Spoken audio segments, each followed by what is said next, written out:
Allah Akbar, dear friends. I hope my voice is clear. Um, um, the story of tonight, I want to call it, in Persian, it's a very easy name. It's Rasm Rafa. It's very, it has, just with this word, everybody will understand it. In English, if I want to translate it, I can say custom of fidelity, custom of loyalty, faithfulness. This is Rafa, or the loyalty, fidelity, is one of the attributes that Baha'u'llah has praised very much. And it's a very, this word of loyalty and fidelity has a very beautiful spirit in it. It's it has a spiritual aura. It has you cannot shout it. You cannot mention this word with anger. With it comes peace and trust and confidence. And anything that brings you peace and calm reminds me of our beloved hand of the cause, Mr. Faizi. He was really the symbol of that. And I remember his name in relation with this story because he always mentioned that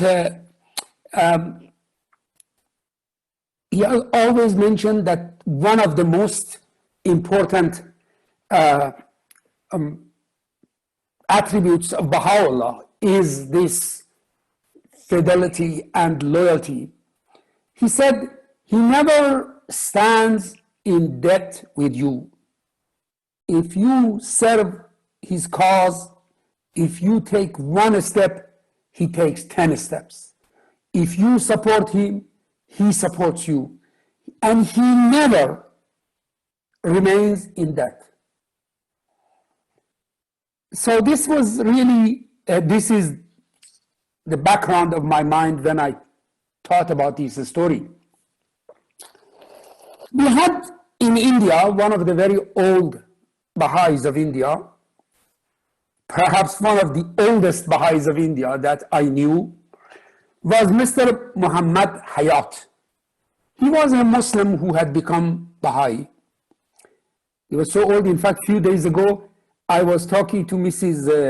Fatah Azam on telephone, and she was talking about some of their recollections from first time that they arrived in Delhi. And she was telling me that there was only one Indian Baha'i that we knew, and that was Mr. Hayat. So he's that old. He belongs to the generation that Mr. Fatah Azam was a very young man there. But all of these years, he was a very, he always dressed in traditional way, the white kurta pajama, the one that is white whole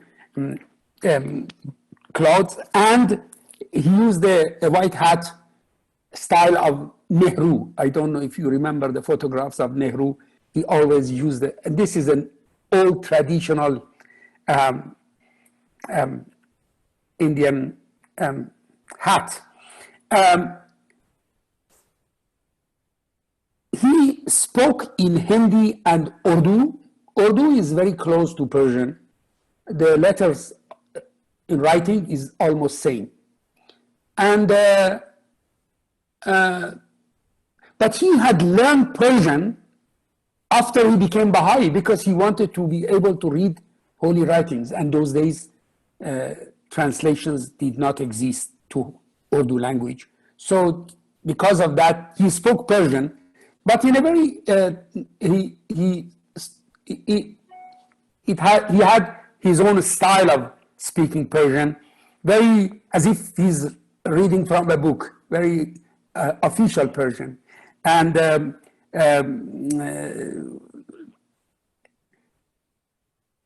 because he lived in one of the most, one of the absolute Islamic community, Muslim community in Delhi, in Jama Masjid, the famous mosque of Delhi, in that area, and they were all fanatic Muslims around him. He had really been through tremendous persecutions from the Indian Muslims around him, because he has turned from Islam and he has accepted a new prophet, and Muhammad is all of that nonsense that you all know.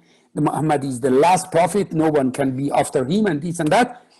And because of that, he had lived a very tough life in that area. He had a very large family. He had a wife that was Muslim and fanatic, and he had 9 children, most of them boys. And all of them, under the education of their mother, had become very fanatic Muslims, and they were against the Baha'is, against their father. So anyhow, Mr. Hayat was member of the Assembly of Delhi. I also had the honor to serve there. And Mr. Hayat, because he didn't know English language, so whenever we were consulting, he was very particular. He would never vote if he could not understand the whole subject. He would not vote. He would say, I didn't understand. Tell me again. And I would translate the English to Persian, because he understood Persian. So then he would understand that subject, and he would then vote.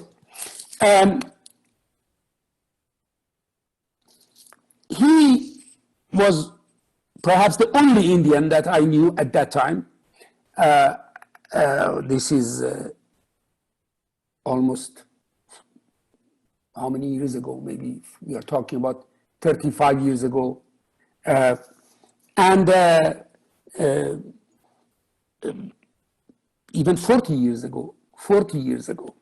Now, and still the Baha'i community of Delhi was small, and mostly Persians and Parsis, and very few Indians, the real Indians like Mr. Hayat, that was there. And still we have very small number of the Muslim of India that have become Baha'i. There are very few. Mr.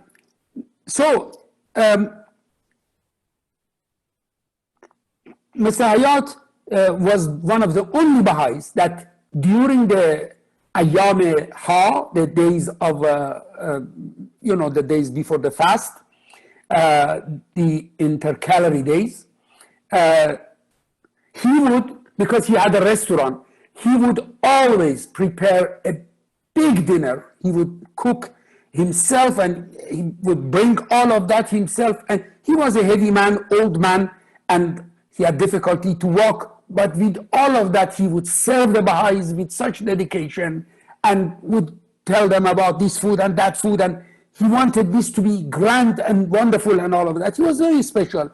He had been auxiliary board member in India. He had been member of everything in India. And at that time, toward the end of toward the old age of his life, he was member of the Assembly of Delhi. He would often come to my office, because he was very, very excited that they are going to have a Baha'i temple. He had been involved from the period of Beloved Guardian, he knew about the land, what they were doing to buy it. He was friend of Mr. Abbas Ali Bhat and Mr. Esfandiari, that I told you about their stories before. He knew all of that, and he knew Mr. Fatah Azam like his young son, and all of that. And he would come to temple always. He would, even when at certain time we decided I was building organizing the Baha'i cemetery in Delhi. And Mr. Hayat was the only Indian that he would come. He would serve with that heavy difficulty to move and walk and all of that. And he would say, he would thank us. He would say, you are building this cemetery for me. I am the Indian who will use this Baha'i cemetery. You are all foreigners and you will go and this and that. And he was serving everybody there. He was a very interesting person. Always a smile. He loved movies. They call it film in India. And several times I saw him, old man, alone with limping, going to film in cinema halls. He was a very lively in his heart. Often during these days that I was in India, these years that I was in India, he would come to my office and he would sit there, he would ask about this and that and read letters on my table and all of that. He was a very interesting character. He would send that and then he would tell me that, then he would ask me, said, Mr. Sahba, please pray for me. I said, Mr. Hayat, you are such a beloved of Baha'u'llah. He loves you. You have been such a wonderful soul. You have served all of your life here. You have to pray for me. Who am I to pray for you? You are such a, you have received so many difficulties and suffering and all of that. So he would say with a very sad voice, he would say, Mr. Sahba, it's my prayer that before I die, one of my 9 children become Baha'i, so that the name of the Baha'i faith will not disappear from my family. All of my life I have dedicated to the Baha'i faith, and not one of my child is Baha'i. And I would say that I'm sure Baha'u'llah loves you, don't worry. Of course, I will also pray for you, you pray for me, all of that. And this was the story, that every few months he would come and he would repeat the same thing. Now, forget about this. One day, as just we had started the construction of the temple and we were excavating the ground, and it was just like a really rough land. You had serious difficulty to walk at the temple site because of all the ditches and rocks, and it was a rocky place with lots of bushes and wild trees. Not real trees, bushes that they come like they were there. And wild trees that they are just 3 meters high, full of fluffy leaves. One day he came to my office in a hurry and he said, Mr. Sahba, do you need some chains for the temple? Chains.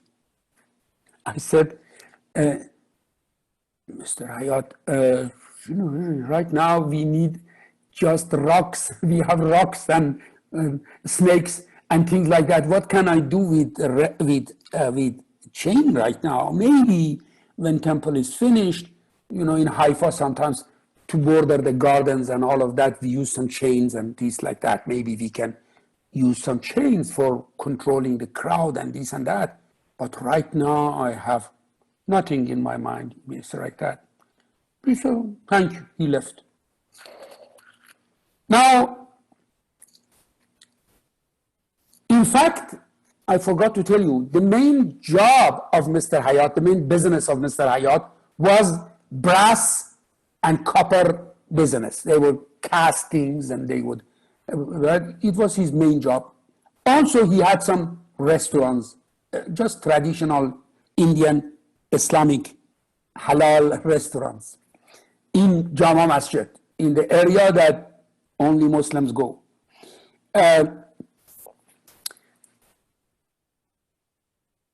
7 years passed. We are building the temple and all of that, and just few months before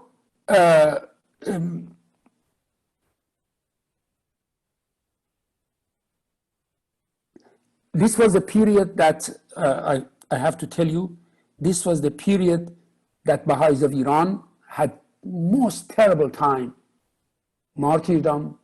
This was right, the construction of the temple started with revolution of Iran. In fact, I was in London when Ayatollah Khomeini arrived in Iran, and then in a few months after that, I left to India. An entire period of construction of the temple was parallel with all the difficulties and persecutions and all the troubles of Iran. And so many of our most dear angels of the Baha'i faith, the most talented, most dedicated, most wonderful Baha'i scholars, that they got martyred. Not one or two. At that time that I am talking to you, more than 250 of the stars, each one of them equal to, one day I remember in one of my talks here, the grandson of Haji Mirza Aghasi came and told me that, okay, you're making too much fuss about the Baha'is. You have only 250 Baha'is have died, have been killed in Iran. There 1 million Iranians have been killed. You don't say anything about them. I told him that, Mr. Aghasi, never say that again. Never say that again. It's the biggest untruth of the world. You have forgotten about thousands and thousands, hundreds of thousands of Baha'is of Iran that they have suffered their life, their education, their children, all of that, and then forget about that. These 250 are continuation of another 30,000 Baha'is that you have martyred during this period, have been martyred, and all of that. Anyhow, this was, and I mentioned that, believe me, I know that many of those 250 people, maybe 150 of them I knew personally. Each one of them are equal to thousands. Each one of them. This is a tablet from beloved Guardian. He wrote to about one of the Baha'is of Iran, and he said, this kind of people are equal to thousands and hundreds and thousands. They are equal to, this is it, each one of them. How you can compare one person with somebody like Mr. Farid, Dr. Naji, Dr. Dawoodi? Impossible to find someone equal to them in the whole nation. Not one or two, hundreds of them, not like that. So I said, don't mention that there are 250. And that was true. And this is really everyone that was killed, we would receive the news, and it would break the heart of all the Baha'is. It was such a suffering. I remember once Amatul Bahar Ruhi Khanum had come to India, came to my office at the temple, sat there and asked me, what is the news? I said, unfortunately, Khanum, I don't have a good news. Today, 5 new Baha'is have been martyred. Khanum was so sad, so sad, so sad. And then with such a great sorrow, said that I remember when the news of the martyrdom of the Baha'is would come to beloved Guardian, how much he would suffer, how much he would suffer. And that's it. And really all of us. So this is the period. I want you to imagine, a few months before the inauguration, that I received a telephone call from the Mr. Zahrai, the head of the Iranian Affairs Office in London. And he told me that he has received a telephone from Iran that the friends that they have been in prisons of Iran, the hundreds and hundreds of the Baha'is in prison, have worked in the prison. And they have received some money and they have collected all of that money. And it is their intention that in the name of the 250 or exact number, I don't remember, of that martyrs that have been in chain with them in prison. They want to contribute something in their name to the temple. So please you choose some element of the building that can be dedicated and be made by this money. And I said, by all means, I will think about it and I will call you. And he said, tell us the amount of money, and the money will be immediately transferred to the account in London and from there to India, from Iran. I said, by all means. Then I talked about it. I thought about it. And I thought that the most important, what is the most significant thing at the temple that exists?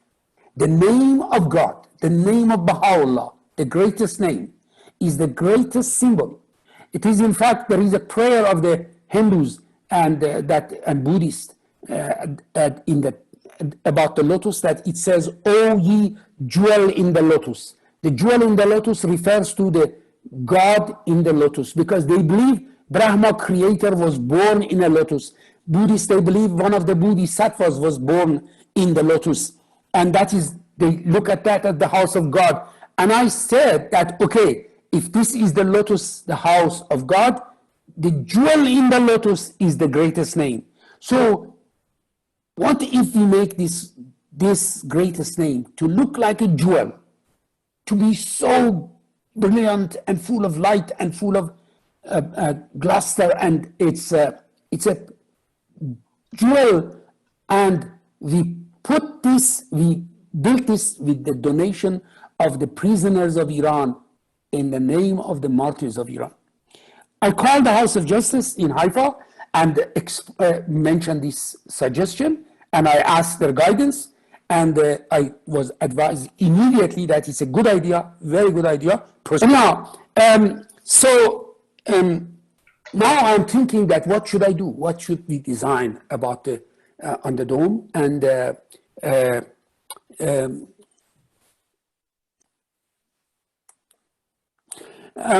so at the beginning, I thought that I wanted to make the greatest name at the center of the dome, and some shining, brilliant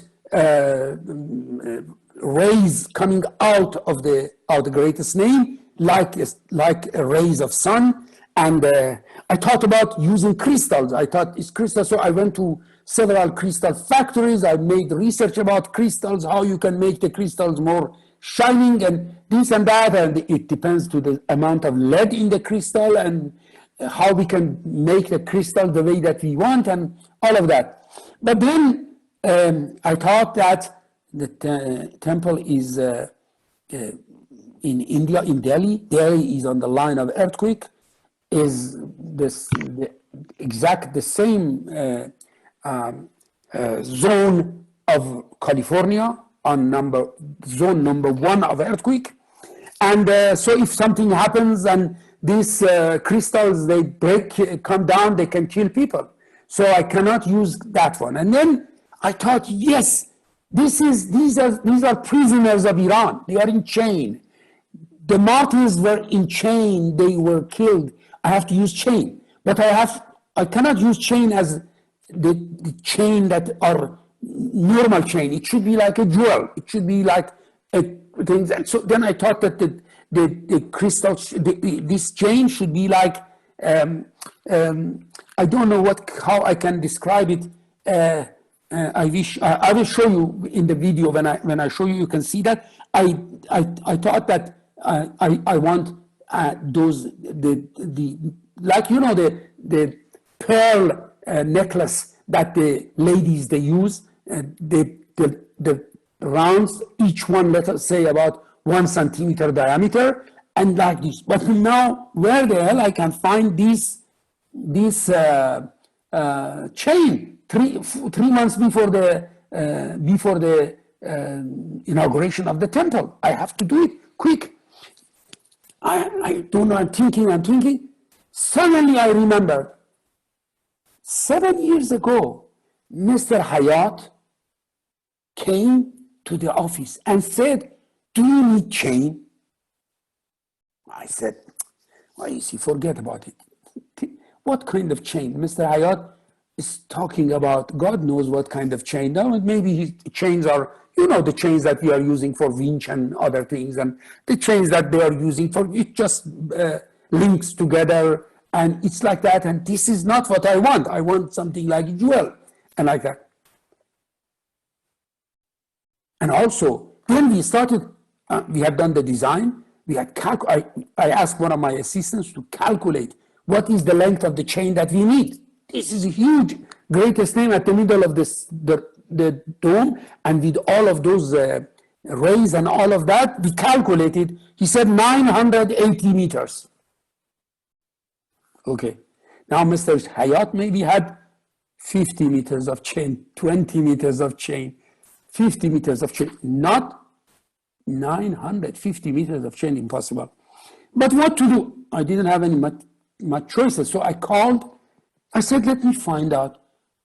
I called Mr. Hayat. I said, Mr. Hayat, how are you, this and that? And he spoke about everything. And then I said, hey, by the way, you remember 7 years ago, you told me about a chain. Do you by any chance have it still? She said, I don't remember anything. I don't remember. But yeah, I remember that there was a chain that came to us by mistake from we were buying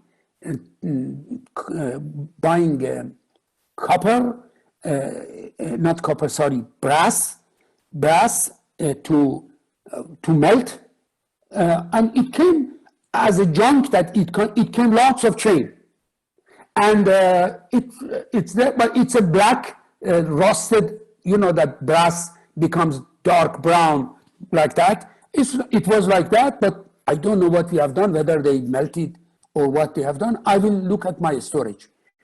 They had a huge storage of scraps, and this was it. So 3 days later, Mr. Hayat called me. Before he goes, I said, Mr. Hayat, by the way, can you please, when you found it, if you find it, measure it. See how many meters it is. Because I didn't want to tell him that, do you have 950 meters? He would laugh at me, say that this is good. He said, okay. He left. 3 days later, he called me and he says, Mr. Sahba, yes, we have the chain.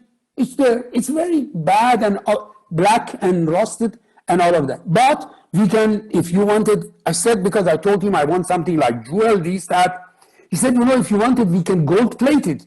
They were doing the same gold plating in their business. He said, we can gold plate it, we can clean it, everything. It will look nice.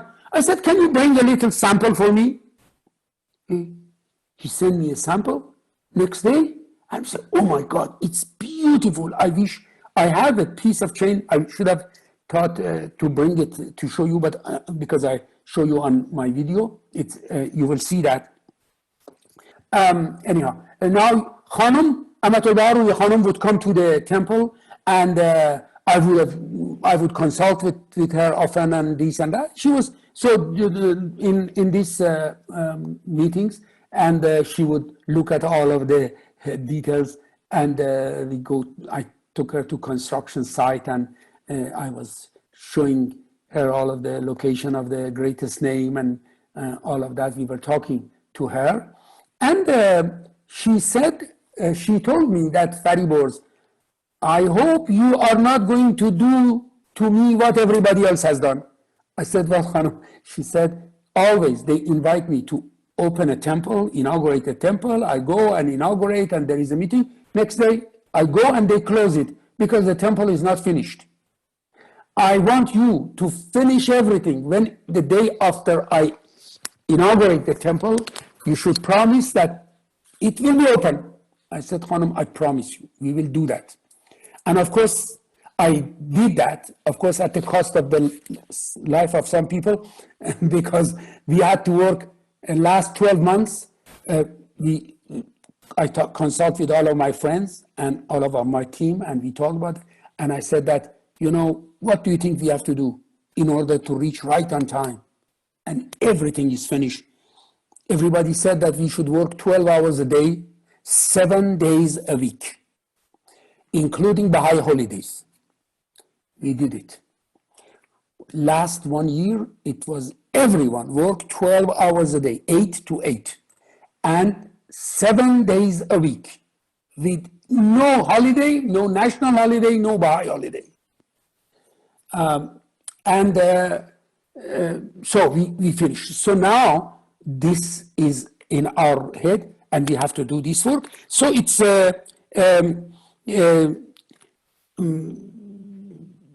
we started to Mr. Hayat, in order to do this chain work. You can see this is the greatest name at the bottom, is the greatest name, and all of these are the chains that are in several layers are coming and create. Look at that, they are created, and look at the chains. Do you see? They are like necklace of ladies. I told you that they are like pearls. Each one of them is about 1 centimeter. This is all gold plated. Now Mr. Hayat sent his son, one of his sons, this young one, he was in his maybe 19 years old or 20 years old at that time.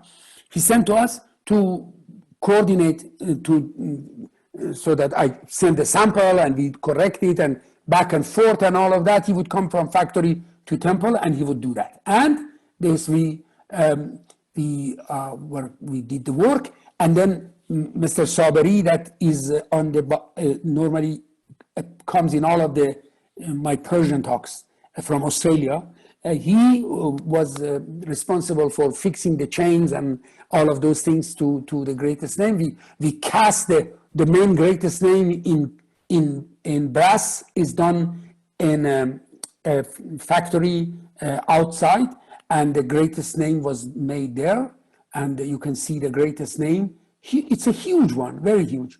And then and the length of the, oh, by the way, I'm so sorry, I forgot this beautiful. When Mr. Hayat called me and said that we have the chain, I said, how many meters? He said 985. I said to my friend, you have done a mistake. You said 980, it should be 985, it's a mistake. Otherwise, what else, why this chain should be there? Why it should be, why Mr. Hayat should come and tell me these things? So this chain is dedicated to this job. It's really plan of God, it should be for that.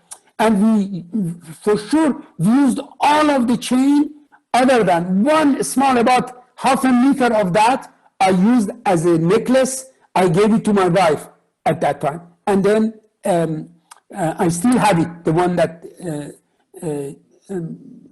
we kept it, we have that. And then the rest of that was used for this thing. And on that day, on day of, very soon, 2-3 days before the inauguration, this greatest name was completed. Look at the chains now. Look at the chains. The reason that you see some of them are bigger, some of them are smaller, the one that is smaller is in the back row. There are in 3 different layers. They are in 3 different layers, and they create a, now I will show you more. You will see it's a very, look at that. This is good. Now they're pulling it up to the ceiling.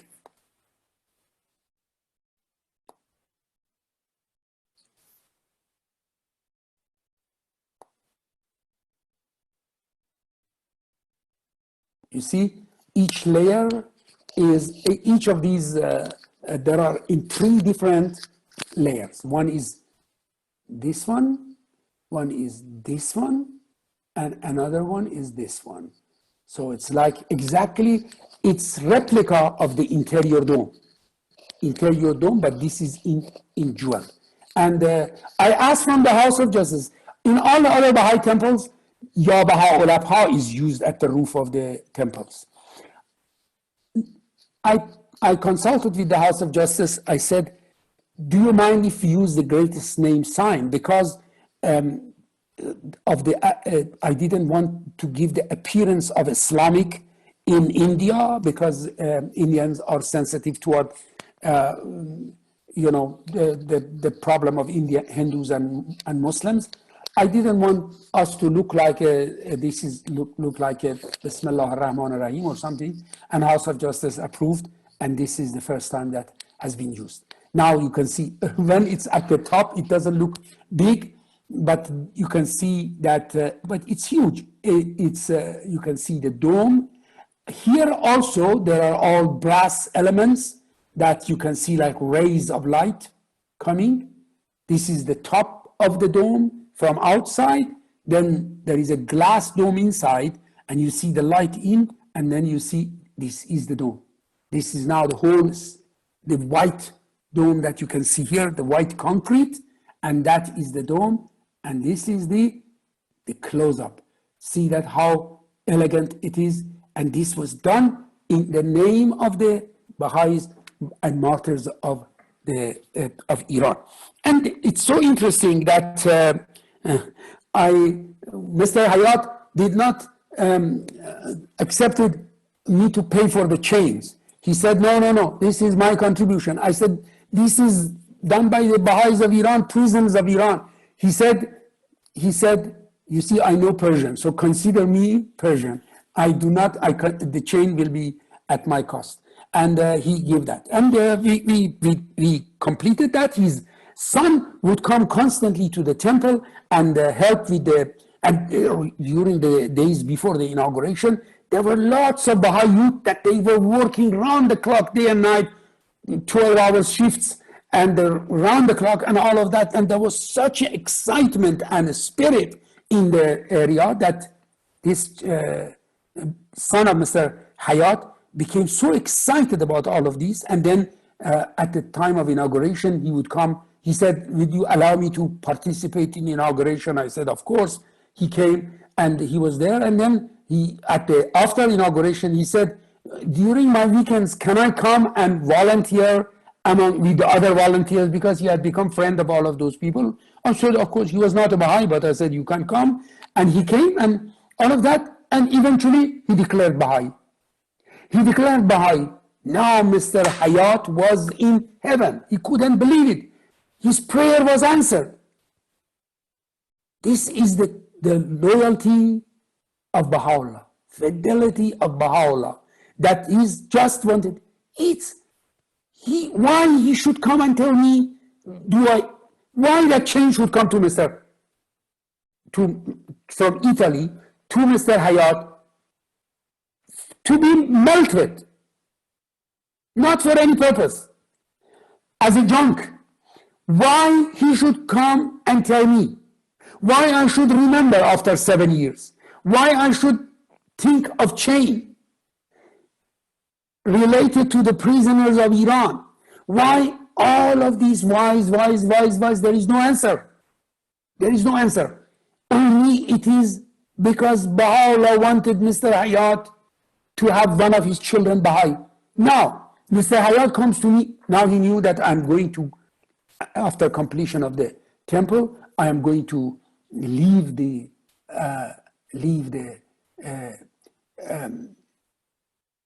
India, and I had told him that the House of Justice want me to go to Haifa and all of this, and he would come to me and he would constantly tell me, Mr. Sahba, please take my son with you.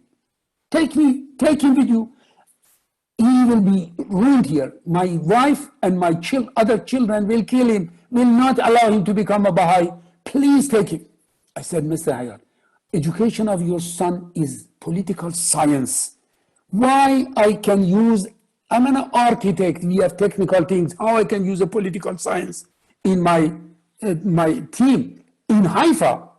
If he was he was some technical man, he could do something. He said, money is not important for us. Let him be your T-boy. Let him do anything. Just take him out of India. Anyhow, this was in my mind till when I went to India. Still, when I was to Haifa, because I went to Canada for about a year or so, and then to be able to organize my passport and my immigration and all of that. And my dear Bill Sims, that is here in this Zoom, was helping me on behalf of the National Assembly with all of my affairs at that time. And eventually we finished that. And we also designed the terraces in Canada, the concept of the design and all of that. Then I went to Haifa. When I was in Haifa, and I thought about Mr. Hayat often, and I said, okay, we needed a handyman, somebody to change the bulbs, do work that mechanical people, they wanted here and there. So I thought about him. I told him, I sent for Shaheen. I said Shaheen came to India, to Holy Land, to work as a handyman. And then he was working there. He stayed 7 years in my team, maintenance team, and he was quite talented in technical things, and was working with my mechanical engineers and all of that, plumbers and electricians and all.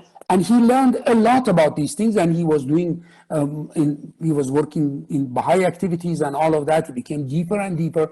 He married a young lady, a girl in Holy Land, Indian girl in the name of Gloria. And she was a wonderful girl. I knew her from young age, from childhood in India. And then they became friends, and then they married together. And they were both in Holy Land for 7 years. Then when the temple manager of the temple had resigned, I suggested the name of Shaheen. I said, he has been there for 7 years with me. He knows now quality control and thoroughness and perfection. And it's really, I can trust him to go there, and House of Justice approved. So he was sent to India as manager of the temple. Imagine, dream of Mr. Hayat would have been happy if his son would serve tea at the temple, let alone become the manager of the temple. Mr. Hayat died, unfortunately, when his son was in Haifa. His children refused to give him Baha'i funeral. Although Shaheen also went there to be able to, whatever he did, they did not accept. Although his dream was, he was helping us in Baha'i cemetery, and he said that this is my cemetery, but he was not buried there. He was buried as a Muslim in Islamic tradition and Muslim cemetery.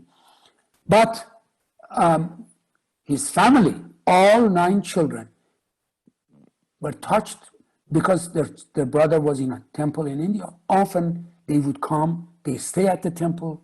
His mother was so nice to the Baha'is. She became familiar with the Baha'is, with this and that, and they were very good friends with the Baha'is. And eventually, couple of years ago, Gloria was appointed as a counselor in India, and later on became counselor in Holy Land. And right now they are all in Holy Land in Baha'i World Center. And I have no doubt that every day that they go to the shrine, they pray for beloved Mr. Hayat. And prayer of Mr. Hayat has been answered in the most beautiful way that he could imagine. This is the tradition of the loyalty in the Baha'i faith. Thank you so much. We have still a few minutes. If Behnam Jan, I hand it over